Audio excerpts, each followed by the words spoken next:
Good morning, everybody. My name is Stan Forrester, and I'm your instructor for applied physics or practical physics? Okay, and it's come time that we're working with significant digits now. Okay, so significant digits. Okay, significant digits are those that actually carry some physical meaning.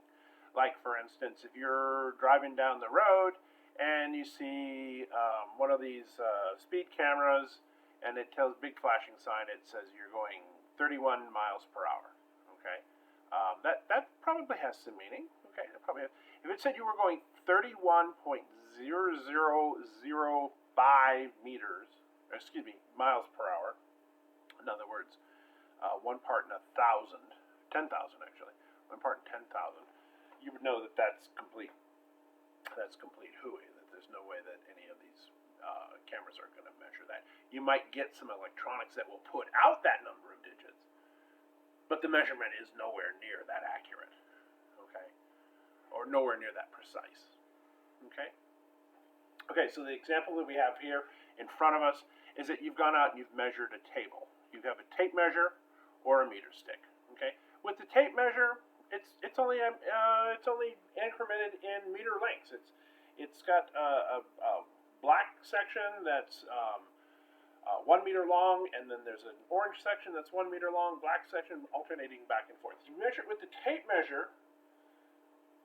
You can see that maybe the table was bigger than 2 meters but smaller than 3. Okay, the instrument itself limits how many significant digits you've got. Let's go back with a meter stick. All right, and we measure the table to be 263.58 centimeters. Remember, there's 100 centimeters in a meter, so this is actually 2.6358 meters. Okay, so we know the length is more than 2 meters, less than 3. With our measuring stick, we know that the length is at least 2,635 millimeters. Remember, each millimeter, each centimeter contains 10 millimeters, so we multiply by 10. Okay, but it probably less than 2,636 millimeters. All right, somewhere between there.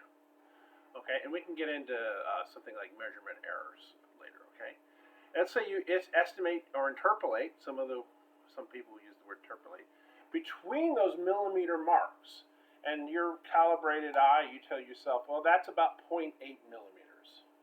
Okay, and so you're going to get 2,635.8 millimeters. Okay, now that's as good as you're going to get. Okay, the meter stick itself is only incremented down to millimeters, and even calling it to 1/10 of a millimeter, that's still a little bit iffy unless you've had a lot of experience with this kind of stuff. What would have been foolish, however, was to have recorded an additional 2 digits, like 0.847 millimeters. You can't read those. You can't read that off there. Even if you have an electronic device that, for instance, will give you those digits, it's not necessarily true that those digits are going to be significant. Okay. Accuracy refers to a comparison of some accepted value of your measurement to some accepted value. Maybe it's previous values. Maybe it's some value from a reference manual, some accepted value from the field, international standards, or something of that sort.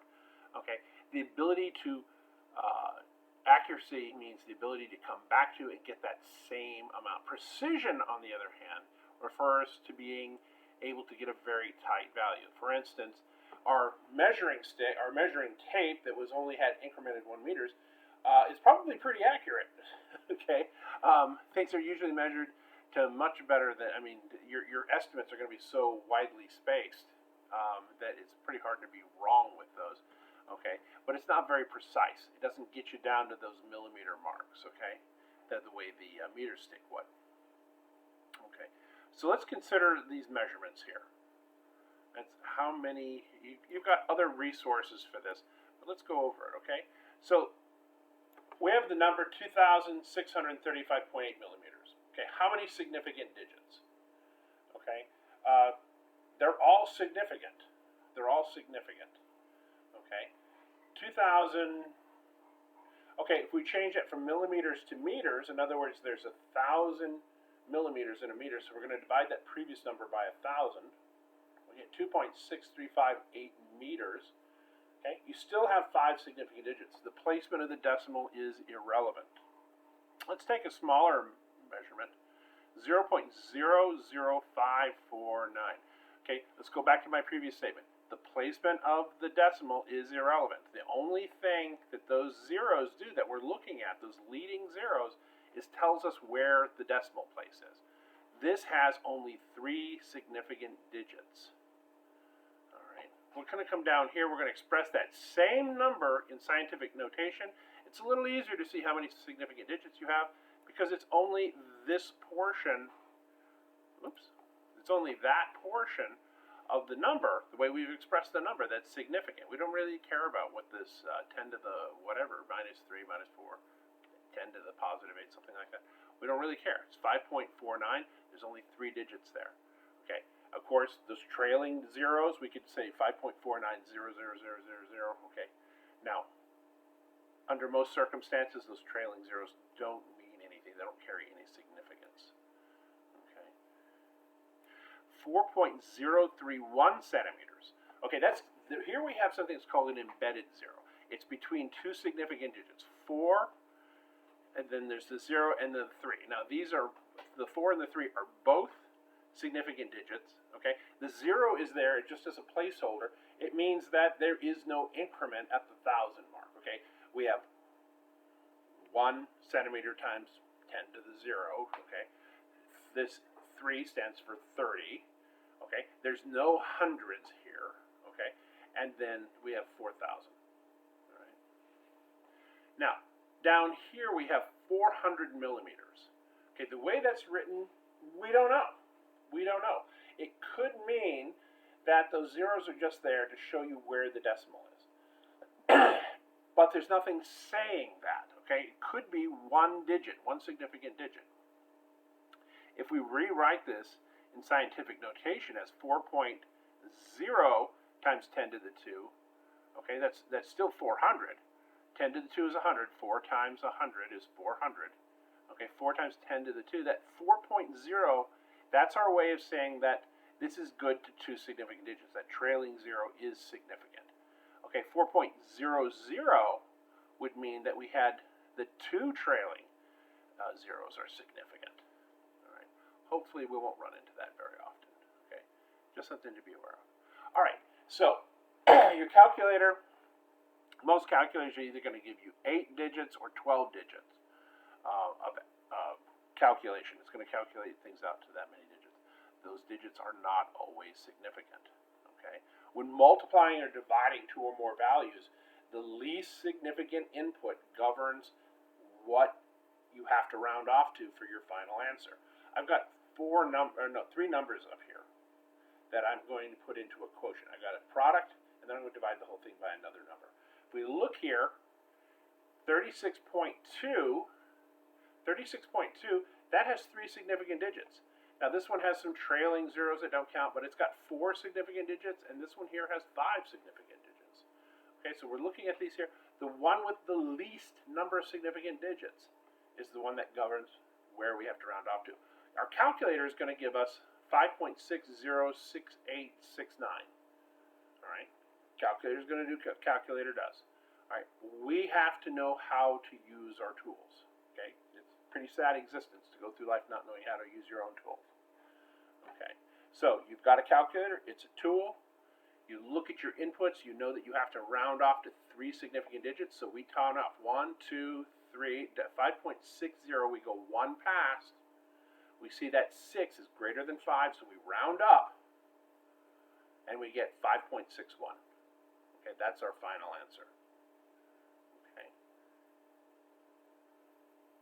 Oh, and if you're doing intermediate calculations, don't round off until you actually have a number that you're going to write down. Go ahead and carry all these digits that the calculator is going to give you for intermediate steps. All right, but when you get to the final answer, go ahead and round off it there at that point. Okay, adding and subtracting, the rules are a little different. Okay, you got to line the numbers up. You got to line up your decimal. Now, we have 461 somethings minus, or adding, we're going to add 5.72 to that. Now, instead of adding zeros, which could be confusing, and whether or not these are significant or not, I added U's to them. These are just placeholders. These are placeholders. You can imagine these being zeros for the actual subtraction and addition. So I'm going to add these together, and I come up with 4.66.72, and that last one is just, was just there just to be pretty. Okay, maybe it's not so pretty. All right. But I look at my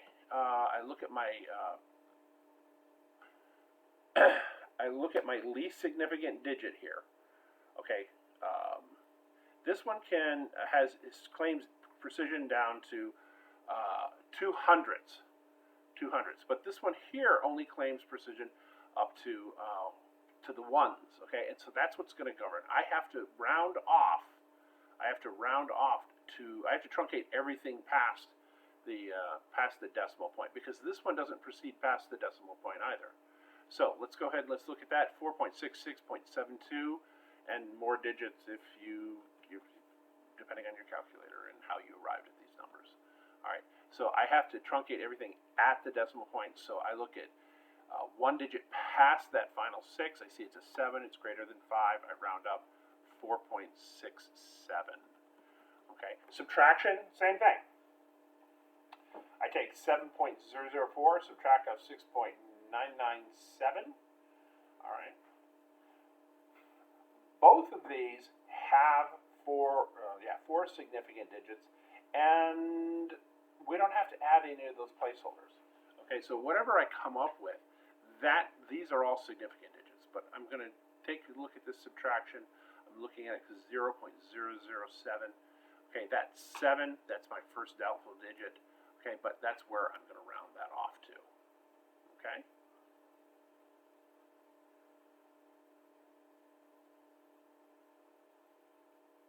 Okay. Oh, and we're losing, the other comment is at the bottom here is that we're losing a little precision. Okay, so I'm going to truncate this and get this off to you so you guys can